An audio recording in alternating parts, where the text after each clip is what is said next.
네. 자, 오늘 이 세 분의 전문가 분들과 어떤 내용을 알아보게 될지 또 어떤 유익하고 든든한 정보를 알 수 있을지 좀 기대가 되는데요. 출발해 보도록 하겠습니다. 자, 그럼 오늘의 약이 되는 보험 이슈부터 알아보겠습니다. 오늘의 주제 공개합니다. 네, 오늘의 주제 바로 수술비 보험의 모든 것입니다. 자, 오늘 나오신 세 분의 전문가분들이 특별히 또 병원 내에 있는 보험 청구 데스크에서 근무하고 계신 분들입니다. 그렇다 보니까 실질적인 사례들도 좀 많이 접하실 것 같은데요. 자, 그중에서도 오늘은 이 병원 현장에서 청구 관련된 문의를 많이 주시는 것 중에 하나가 바로 이 실손보험 진단비가 있을 거고요. 그 다음으로 이 수술비에 대한 부분이 있다고 합니다. 그래서 오늘 세 분과 함께 수술비 보험에 대한 부분을 좀 짚어보도록 할 텐데요. 자, 일단 전문가님, 실제로 병원에 계시다 보면 이 수술에 대한 보상 청구 사례를 좀 많이 접하실 것 같은데 일단 어떤 질환에 대한 보상 청구가 가장 많을까요? 네, 맞습니다. 실제로 실비 진단비와 비등하게 수술비에 관련된 청구 사례도 많습니다. 그 중에서도 3대 질환 질병 수술과 다빈도 질병 수술로 크게 분류할 수 있는데요. 3대 질병이라 하면 앞전 방송에서 설명드렸듯이 암, 뇌, 심장에 대한 관련된 수술비가 많습니다. 하지만 다빈도 질병에 대해서는 어느 부분에 해당되는지 모르시는 분들이 많기 때문에 오늘 같이 방송을 통해서 안내해 드릴 텐데요. 먼저 3대 질병 질환 수술에 대해서 더 짚고 간략하게 넘어가겠습니다. 수술의 종류부터 투약도 워낙 많고 진단비도 보장 범위가 있듯이 수술비도 보장 범위가 있기 때문에 먼저 3대 질병 수술비에 관련해서 안내해 드리겠습니다. 네. 자, 그러면 오늘은 말씀해 주신 것처럼 이 3대 질환에 대한 부분 그리고 다빈도 질환에 대한 부분 이렇게 나눠서 알아볼 텐데요. 3대 질환에 대한 수술비부터 알아보겠습니다. 이 3대 질환이라고 하면 보통 암 그리고 뇌, 심장 질환일 텐데 그 가운데 암에 대한 부분부터 좀 준비를 해볼까요? 네, 우선 암 수술에 대해 설명드리기 전 암은 혈액암과 고형암, 크게 이 두 분류로 구분이 됩니다. 크게 혈액암은 특정 장기에 생기는 고형암과는 달리 전신에 흐르는 혈액과 림프계에 생기는 암으로 다양한 혈액세포들이 암세포로 변하는 질환입니다. 고형암은 암세포가 자라면서 덩어리를 이루는 암입니다. 보통 간암, 폐암, 유방암, 대장암 등이 고형암에 속합니다. 암 종류 중에 수술을 해야 되는 암은 고형암으로서 이런 암 수술 같은 경우 암을 직접 확인하고 항암 치료를 하는 경우 또는 암 수술만 진행하고 항암 치료를 하지 않는 경우가 있는데요. 아주 고령인 경우나 완전 말기인 경우처럼 수술이 불가피한 경우를 빼고는 수술은 필연적이라고 볼 수 있습니다. 네, 수술의 방식과 종류도 부위마다 여러 가지가 있는데요. 예전에는 개복술, 전절제술과 같이 암을 직접 확인하고 제거하는 방식이 전부였다면 요즘은 복강경, 흉강경, 로봇 수술 등 신의료기술의 발달로 환자분들에게 맞는 치료 방법으로 진행을 하고 있습니다. 혈액암은 암세포가 혈액 및 골수에서 자라는 특성 때문에 암세포를 완전히 제거하는 수술은 불가능합니다. 주로 약물치료, 항암화학요법, 조혈모세포 이식 정도의 치료를 진행하고 있습니다. 조혈모세포 이식은 백혈병 세포를 제거하고 건강한 조혈모세포를 대처하는 이식술로 치료법이 발달됨에 따라 혈액암 환자들의 치료 예후도 지속적으로 높아지고 있습니다. 그러므로 보험 특약 중에서도 암 관련 특약들을 꼭 살펴보시고 보장 범위가 어떻게 되는지 또 수술을 할 때마다 보장이 되며 나이와 성별에 맞게 준비가 잘 되어 있는지 꼼꼼하게 살펴보시길 바라겠습니다. 네. 암에 대한 이야기를 좀 나눠봤는데요. 저는 사실 암 하면 그냥 폐암이냐 간암이냐 뭐 이렇게만 분류를 하는 줄 알았는데 치료법에 따라서 수술을 하느냐 안 하느냐에 따라서도 또 보험에 대한 부분에 좀 체크가 필요하다는 점 좀 설명을 해주셨습니다. 자, 그럼 이번에는 뇌 그리고 심장 부분에 대한 수술비도 좀 이야기를 들어볼까요? 네, 표에 보시는 것과 같이 뇌 심장에 관련해서 보장을 받을 수 있는 특약들을 구성할 수 있는데요. 가장 보장 범위가 넓은 질병 수술비 특약이 있습니다. 질병 수술비는 보장 범위가 넓은 만큼 청구 빈도가 높아 가입 한도가 적기 때문에 그 부분을 대체할 수 있는 심내혈관 질환 수술비를 구성을 하셔야 하고요. 네, 추가로 뇌혈관 질환 진단비 수술비를 가입하시더라도 외상성 뇌치료에 대한 보장은 보상에서 제외되기 때문에 이 부분을 준비를 하셔야 하는데요. 상위인 S코드로 진단을 받으면 질병에 관련된 보장에서 제외가 되기 때문에 몇몇 보험사는 수술비 말고도 특정 외상성 뇌손상, 뇌출혈 진단비로도 가입한 보험사가 있으며 수술비로는 특정 상해 수술비, 뇌내장 손상 수술비로도 준비가 가능하니 이 부분 꼭 놓치지 마시고 준비하시면 좋을 것 같습니다. 네, 3대 질환에 대한 부분 짚어봤습니다. 자, 이번에는 그러면 다빈도 질병 수술에 대한 이야기를 나눠볼 텐데요. 다빈도, 말 그대로 많이 발생한다라는 거일 것 같은데 이 다빈도 질병이라고 하면은 어떤 질병들이 좀 발병률이 높을까요? 네, 다빈도 질환에 대해서도 어떤 질환들이 많이 발생하는지 발생 빈도를 한번 확인해 보겠습니다. 네, 표에 보시는 것과 같이 통계청 자료에서 다빈도 질환 발생 순위를 살펴보면 1위, 3위가 백내장, 2위가 치질이 차지하고 있는 걸 보실 수 있고 추간판 장애와 제왕절개도 10위 안에 포함되어 있는 걸 보실 수 있습니다. 자, 제왕절개 같은 경우 여성분들에게 해당되기 때문에 출산에 관련된 내용이라 당연히 많을 수밖에 없지만 백내장, 치질, 추간판 탈출증과 관련된 질환들은 남녀노소 가리지 않고 발병되기 때문에 준비를 잘 하시는 것이 좋을 것 같습니다. 네. 자, 이러면 다빈도 질환에 대해서 4가지로 좀 알아볼 텐데 백내장, 그리고 치질, 그리고 제왕절개, 흔히 또 우리가 디스크라고 불리는 또 척추에 대한 질병까지 나눠서 알아보겠습니다. 자, 그중에서도 이제 발병 순위가 가장 높았던 것이 바로 백내장이었습니다. 1위와 3위를 차지할 정도로 그만큼 백내장이 많이 이제 걸린다, 많이 발생한다라는 걸 텐데 김숙경 전문가님, 백내장이라는 게 정확하게 어떤 걸까요? 백내장은 눈 속에 투명한 수정체에 혼탁이 생긴 상태를 말하는데요. 백내장은 대부분 원인 불명이며 선천성 원인에서부터 외상, 또 당뇨와 같은 대사 이상이나 또 나이에 따른 현상, 그 노화 현상이죠. 그 다양한 원인에 의해서 발생할 수 있고 서서히 진행하기 때문에 이제 시력 저하가 발생될 수 있습니다. 최근에 20대나 30대에서도 이러한 백내장을 급격하게 증가한 사례를 볼 수가 있는데요. 그 백내장 원인에 대한 관심이 급증되고 있습니다. 대부분의 사람들이 노화로 인해서만 발생된다라고 이제 인식하는 경우가 많은데요. 다른 요인에 대해서도 발생하는 그런 빈도가 많기 때문에 주의를 해야 합니다. 젊은 사람들이 백내장이 발생하는 경우가 이제 어두운 환경에서 스마트폰을 본다거나 이제 흔들리는 대중교통 안에서 스마트폰을 이용하는 경우에 많이 발생되고 있다고 하는데요. 그럴 경우에는 눈의 피로를 증가를 시켜서 시력의 저하는 물론 빠르게 백내장을 맞이하게 된다는 것이죠. 백내장은 서서하게 진행이 되지만 일상생활에 불편을 겪을 정도가 돼야만 수술을 하게 되는데요.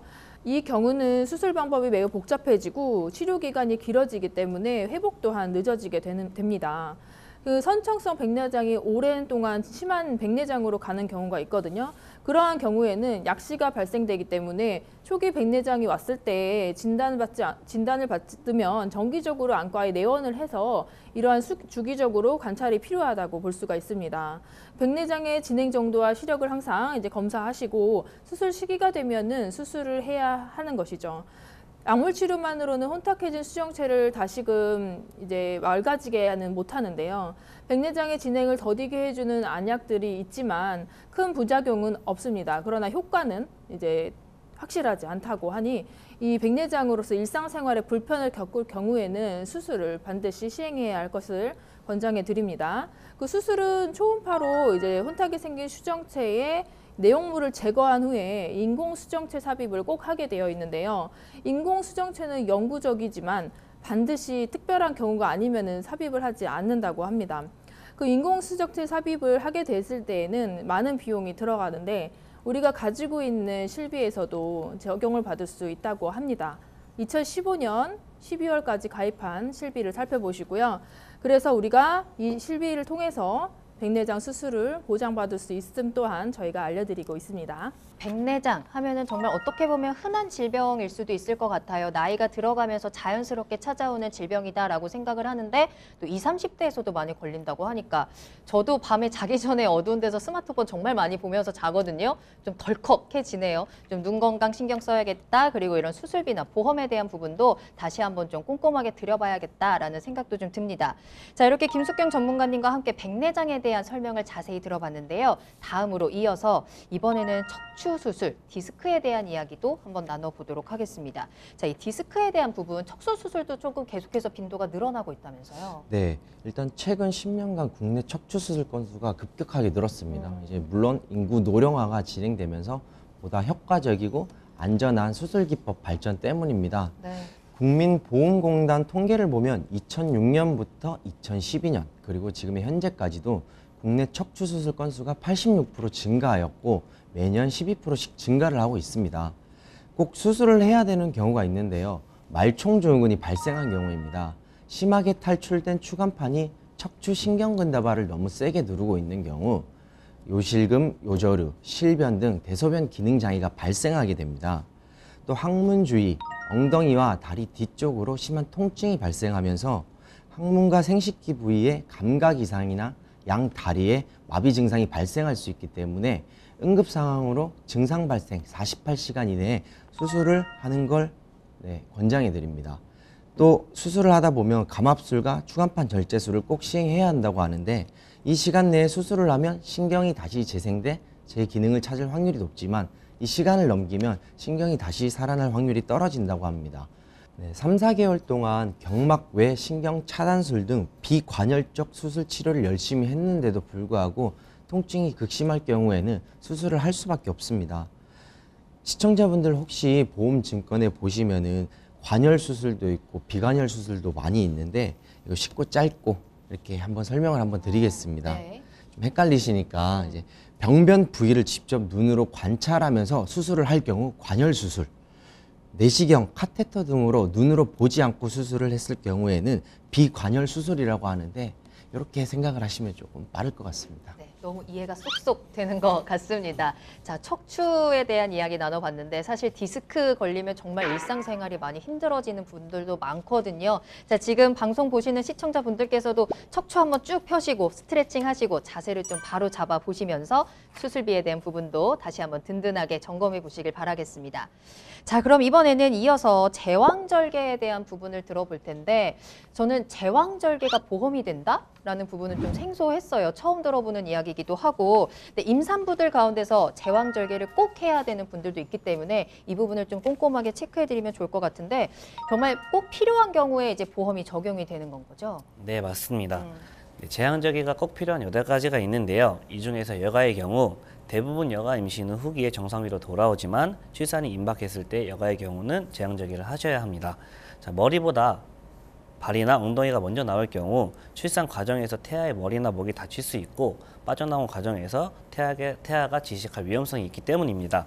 두 번째는 2.5kg 이하의 저체중아인데요. 2.5kg 이하의 저체중아인 경우 자연분만을 견뎌낼 수 없을 가능성이 크므로 제왕절개를 하셔야 하고요. 이전 출산 시 제왕절개를 한 경우에는 무리하게 자연분만을 했을 시 파열의 위험성이 있기 때문에 제왕절개를 고려하시는 경우가 있습니다.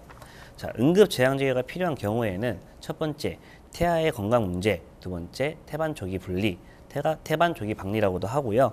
세 번째, 태아의 산도가 빠져나오지 못했을 때, 네 번째, 탯줄이 태아보다 먼저 나온 경우 응급 제왕절개가 필요합니다. 이렇게 여러 가지 이유로 제왕절개를 했을 시 받을 수 있는 특약들이 있는데요. 자, 개인 실손에서는 보상이 제외되지만 단체 보험 실손에서는 통상분만 일수를 제외하고 보장되는 부분이 있으니 단체 보험에서 가입되어 있는 시청자님들은 한번 체크해 보시는 게 좋을 것 같고, 생명보험사에서 종수수비에 해당되어 있으시다고 하시면은 제왕절개 수술 시 수술비 특약을 보장받을 수 있습니다. 자, 그렇다고 해서 꼭 생명보험사 종수수비에 대해서만 보장이 되는 게 아니라 현재 손해보험사에서도 각 보험사마다 제왕절개 시 보장해주는 수술비 특약들을 출시하고 있기 때문에 개인 보험을 준비하시거나 리모델링 하시는 분들이 있다고 하시면은 이 부분을 체크해서 준비하시면 좋을 것 같습니다. 네. 자, 임병선 전문가님과 함께 제왕절개 수술비 보험에 대한 부분까지 알아봤습니다. 자, 이제 마지막으로 치질 관련한 부분을 좀 알아봐야 될 텐데 사실 남녀노소 누구나 쉽게 걸리는 질병이지만 또 겉으로 말은 잘 못하는 질병 중에 하나이기도 하잖아요. 자, 이 부분에 대해서도 좀 수술비에 대한 부분 우리가 좀 보장을 좀 받아봐야 될 것 같은데 어떻게 준비할까요? 네, 배변 활동이 원활하지 않으면 변비가 찾아오는 동시에 또다시 다른 손님이 찾아오는데요. 네. 그게 바로 치질이죠. 네, 치질은 어른들의 문제만은 아니고 연령을 초월하는 것 같습니다. 치질에도 종류가 있다고 하는데요. 3가지 종류가 있습니다. 치핵 또는 치루, 치열 이렇게 3가지로 구분이 되는데요. 저도 이렇게 종류가 나눠져 있는지 또 이번에 또 알게 되었습니다. 치핵의 경우에는 항문에 혹이 생기는 것으로서 위치나 형태에 따라서 내핵과 외핵, 혼합 치핵 이렇게 구분이 되는데요. 항문 출혈에 항문 돌출 증상이 발생되는 것을 말합니다. 치핵의 원인으로는 유전적 요인이나 또 항문의 혈액순환이 원활하지 않을 때 또는 잦은 변비나 설사 그리고 항문에 자극을 주는 운동이나 꼭 끼는 그런 옷차림을 또 또 했을 때 발생된다고 볼 수 있습니다.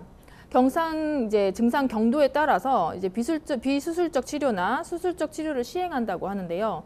출혈만 있고 배변 후에 치액이 들어가는 경우에는 괜찮지만 또는 치액이 바깥으로 나왔다 안 나왔다 하는 경우에도 비수술적 치료를 시행하게 됩니다.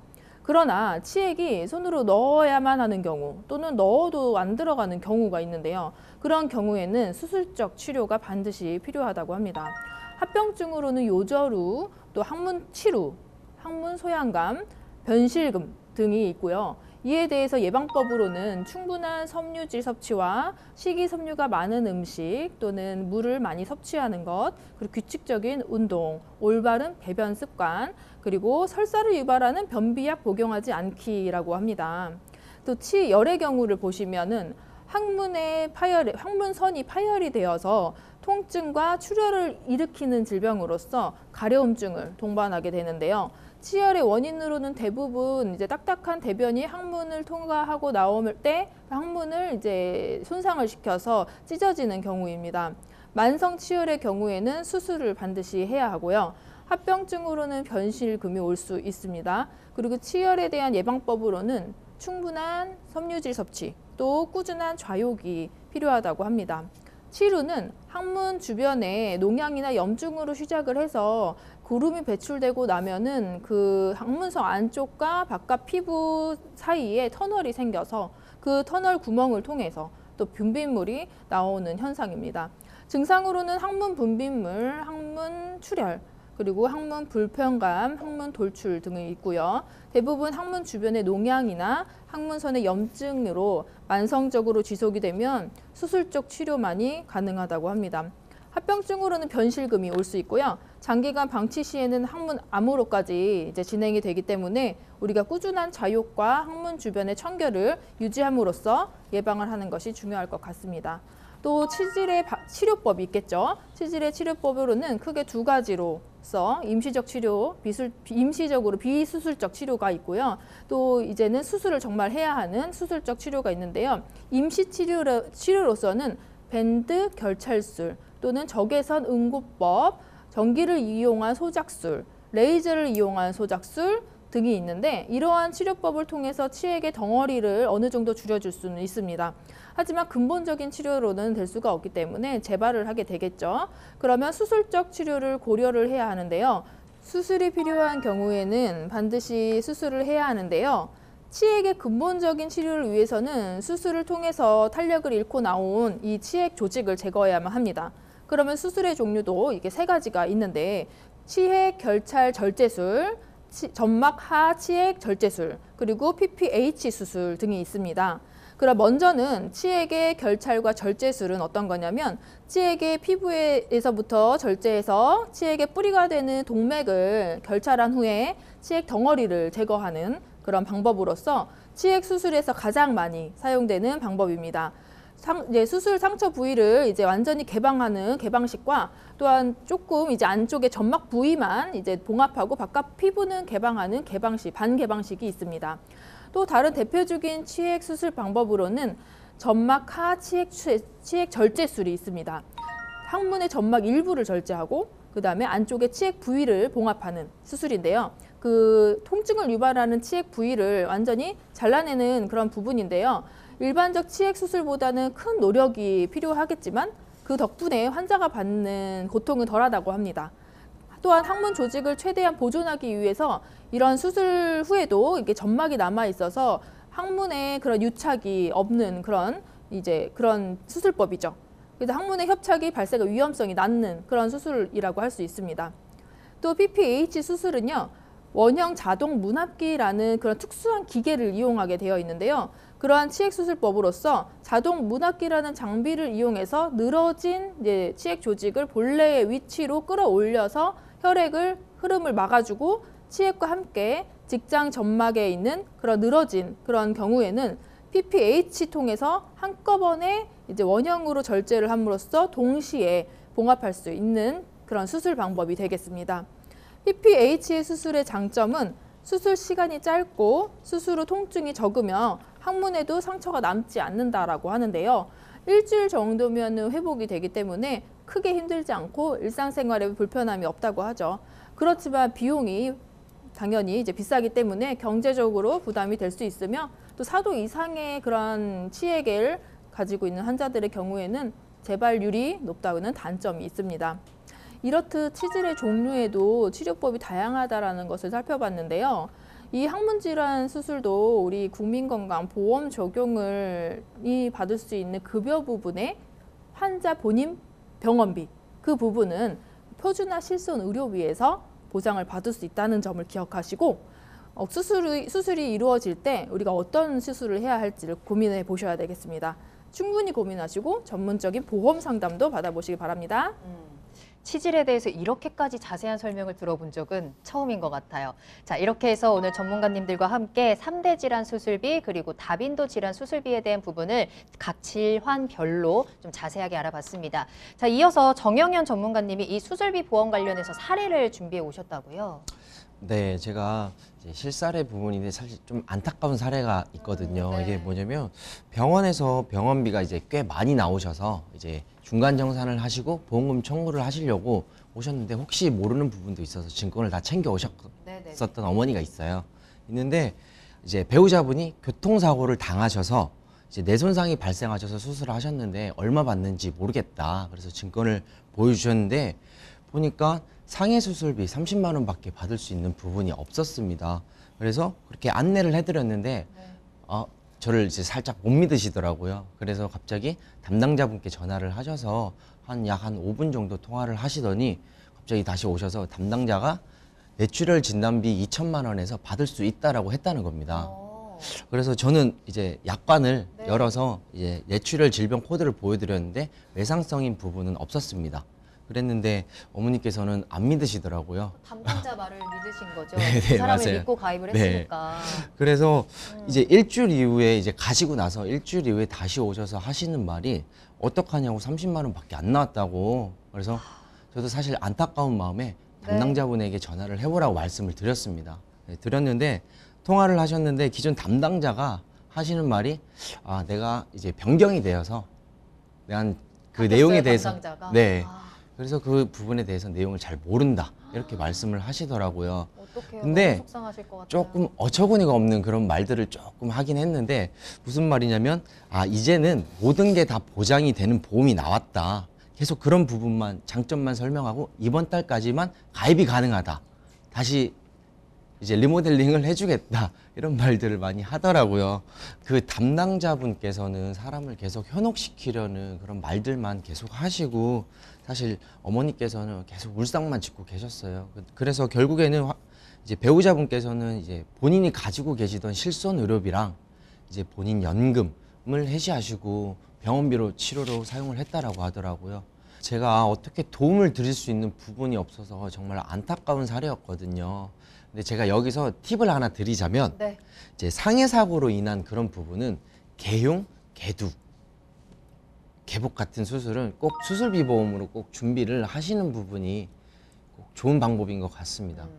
너무너무 안타까운 사례를 가지고 오셨어요. 실제 사례라고 하니까 점점 더 마음도 답답해지는데 이런 일이 생기지 않도록 오늘 전해드린 내용들 잘 준비하셔서 좀 든든하게 보장을 받으셨으면 좋겠습니다. 네, 이렇게 오늘 세 분의 전문가님들과 함께 이 3대 질환에 대한 수술비, 또 다빈도 질환 수술비, 이 수술비 보험에 대한 모든 것을 짚어드렸습니다. 사실 작은 수술이든 큰 수술이든 수술이라고 하면 굉장히 부담이 되는 게 사실이죠. 또 수술비도 그렇고요. 자, 이럴 때 수술비 보험을 좀 든든하게 준비해 놓으신다면 조금이나마 마음의 위로가 되지 않을까 싶습니다. 오늘 전해드린 내용들 잘 참고하셔서 나에게 꼭 맞는 수술비 보험 준비 든든하게 해보시길 바라겠습니다. 자, 저희 토마토 보험통은 보험 전문가와 시청자 여러분을 직접 연결해 드리고 있습니다. 방송을 시청하시다가 궁금한 사항이 있으시거나 전문가와 상담을 원하신다면 문의 전화 이용하시기 바랍니다. 서울 전화 02-2128-8560번, 02-2128-8560번이고요. 전화와 문자 편안하게 이용하시면 되겠습니다. 자, 그리고 유튜브 라이브를 통해서 실시간 참여도 가능하십니다. 유튜브에 알토마토를 검색하시거나 주소를 직접 입력하고 들어오시면 되겠고요. 많은 참여 부탁드립니다. 자, 그러면 똑똑한 보험 플랜 토마토 보험통 잠시 후에 실시간 시청자 상담 가지고 돌아오겠습니다. 채널 고정.